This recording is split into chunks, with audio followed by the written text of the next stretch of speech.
Gautam neuro care brain stroke migraine fits brain and spine surgeries కి best neuro surgeon. దేశవ్యాప్తంగా అయోధ్య రామాలయ సందడి నెలకొంది. ప్రతి ఒక్కరి నోట రామనామ స్మరణ మార్మోగుతోంది.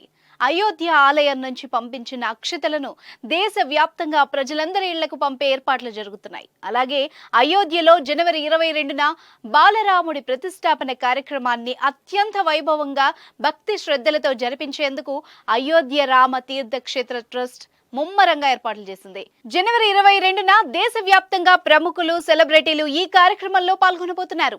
ఈ క్రమంలో ప్రధాని నరేంద్ర మోదీ దేశ ప్రజలకు ట్వీట్ ద్వారా పిలుపునిచ్చారు. నేడు అయోధ్యతో పాటు శ్రీరాముడికి స్వాగతం పలికేందుకు దేశంలోని ప్రతి చోట మంగళకరమైన పాటలు పాడుతున్నారు. ఈ శుభ సందర్భంలో మీరు రామ్లాలా పట్ల భక్తితో నిండిన వికాస్ జీ, మహేష్ కుక్రేజా జీ యొక్క రామ్ భజనను కూడా తప్పక వినండి అని ప్రధాని మోదీ ట్వీట్లో కోరారు. ఈ ట్వీట్తోనే భజన ఆడియో కూడా లింక్ చేశారు.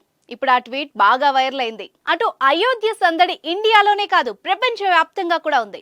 ఫ్రాన్స్ రాజధాని ప్యారిస్ లో అయోధ్య రామ మందిర వేడుకలు జరపబోతున్నారు. ఈ సందర్భంగా రామ రథయాత్ర చేపట్టారు. జనవరి 21 మధ్యాహ్నం ప్రారంభమయ్యే ఈ రథయాత్రలో యూరప్ నలుమూలల నుంచి పెద్ద సంఖ్యలో భక్తులు పాల్గొనబోతున్నారు.